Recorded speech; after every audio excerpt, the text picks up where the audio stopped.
This lesson is on evaluating trig functions using the calculator, and we'll talk about doing it in 3 ways because not everybody has a TI-84 calculator or access to one. So I'm going to show you 3 different things you can use. In class, we have the TI-84 plus C, it's yellow, it's pretty, blah, blah, blah. So when we're doing trig functions, the thing that's being plugged into it, like sine of theta, theta is the angle. And right now we're going to be talking about the angle in degrees. Like we could do sine of 30 degrees. And then, you had your triangle, and here was 30, and you looked opposite and hypotenuse and found it, blah, blah, blah. Well, you can come up with decimal approximations for them by using the calculator. Some of them are perfect numbers, but some of them we have to do decimal approximation. This is usually when we are solving some kind of application or story problem. Most of the time you'll give exact numbers. But anyways, degree mode. This is where the most mistakes get made right here is degree mode. On the TI-84 calculator, on the top of your screen, if you look right down here for a sec, it needs to say degree there. If it doesn't, then you've got to go into mode. That's this button right here. It's the one right next to the blue second button. And it's going to open up this screen over here on the right. This is the line right here that you're looking at. Radians is another way of measuring angles, but we're not worrying about those right now. We're just focusing on degrees. So you need to make sure that degree has that black box around it. If not, you move the arrow down to it and hit enter. Let me show you what I mean. So here I am in my regular old calculator. This is what your screen would look like on the right. This is what the calculator looks like on the left. If I hit mode, then I'm looking at this line right here,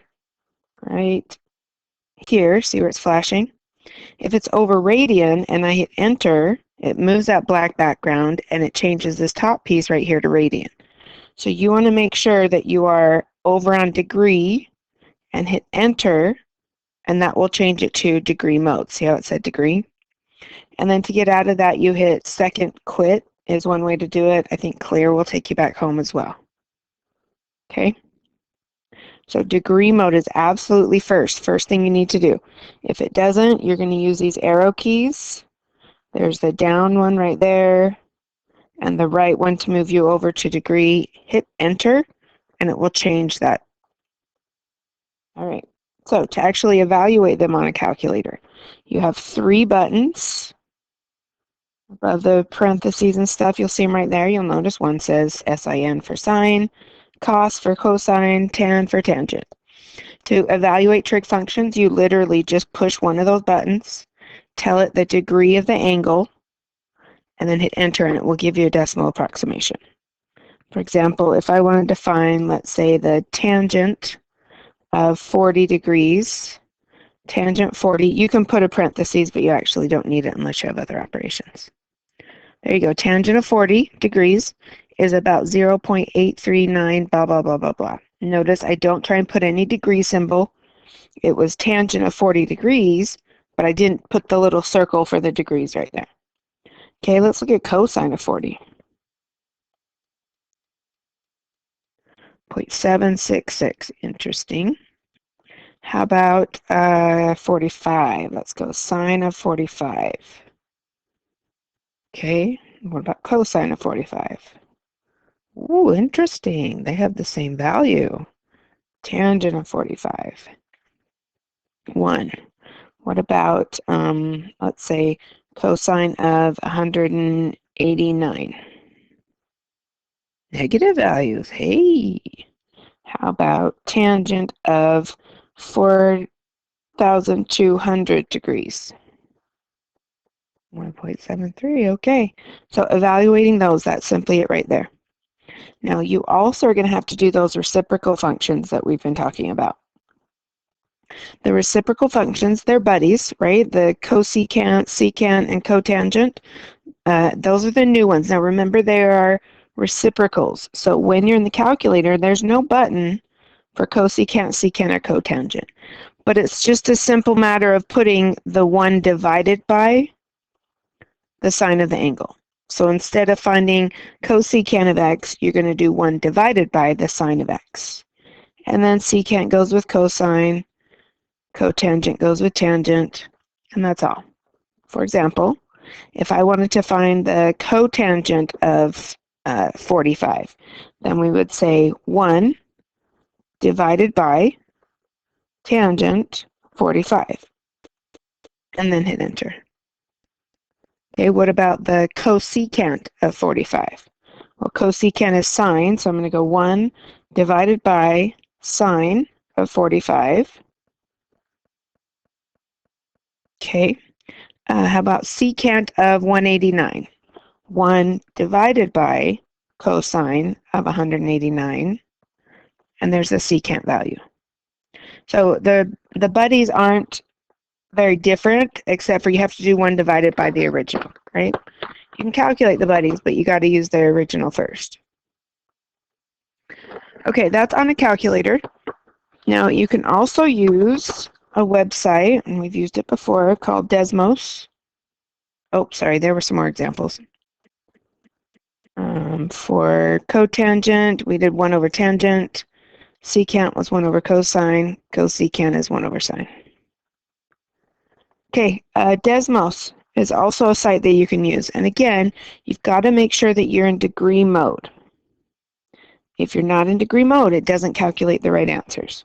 So to get it there, there's a wrench in this top right-hand corner right here. And you have to make sure that right here, again, degrees has that background that's darker. So here's Desmos. I'm going to double check, click on the wrench. If you look down here, mine says radians is in the block. So all I have to do is touch degrees and it swaps it. So now I know I'm in degree mode. Simple. This is desmos.com/calculator. We use it before and we use it a lot, so get used to it. Also, when I'm in this, I usually take off those minor grid lines. We're not going to be graphing. I just, point it out because they really bug me. Okay, so Desmos, make sure you're in degree mode. Awesome. Done. Check. Now, when you want to do trig functions on here, there is a menu for them. If you hit the keyboard down here in the lower left-hand corner, not that keyboard, and then hit the functions tab over here to the right button, there are 4 different tabs of functions that it will do. So if you hit sine, it pops sine in there, and then you would enter in the degrees. My tablet is having a problem. No, I want you to use me. So sine of 25 is 0.4226, blah, blah, blah, blah, blah. But if you're not in degree mode, that will give you a different answer. So the cool part about Desmos is that if you noticed under the functions button, there are more trig functions. In fact, there's the cosecant, secant, and cotangent. So right away, you can do the cosecant. Oops, so functions, shush, cosine. And then you can do it on any pad. 45, enter, 0.70, blah, blah, blah, blah, blah. Now, functions, secant of 45, 1.4141, blah, blah, blah. Now, if we'd have done it on the calculator, we would have go 1, stop it,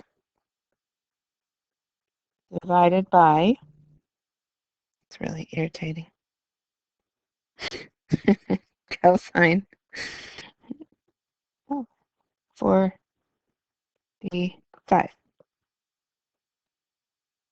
So it can be done either way, but Desmos is nice because it has that. You also don't actually have to use this menu. That's just to help you remember. It gives you a list of all the trig functions.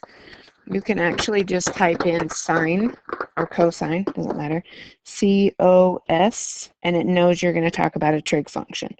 So then you're going to give it parentheses 45, and it will give you the answer just as easily.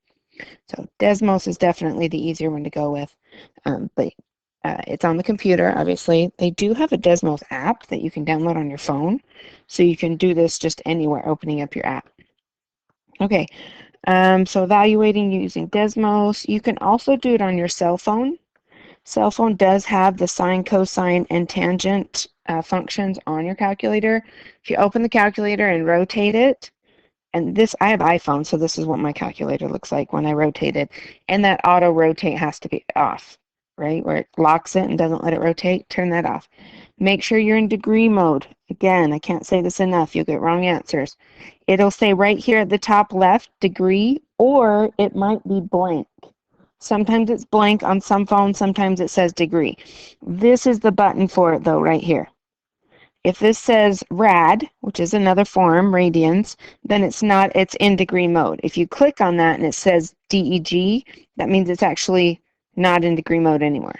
Does that make sense? Again, this is iPhone. I don't know about the other phone, Samsungs and those. I don't know about those, but anyways, get it in degree mode. Then the second thing that's different is when you enter it, you actually have to put the degrees in first. So for that last one, I would have had to type 45 and then cosine afterwards. So 45 cosine afterwards, and it will give me that value. So on the phone's a little bit trickier. Definitely want to use the calculator or Desmos. I highly recommend the Desmos app, but I know most of you don't have room on your phone. And that's fine. That's totally all right. Okay, there are the three methods that you can use to calculate these guys. There's probably other scientific calculators on the web that you can use as well, but these are the ones that are available to you right now.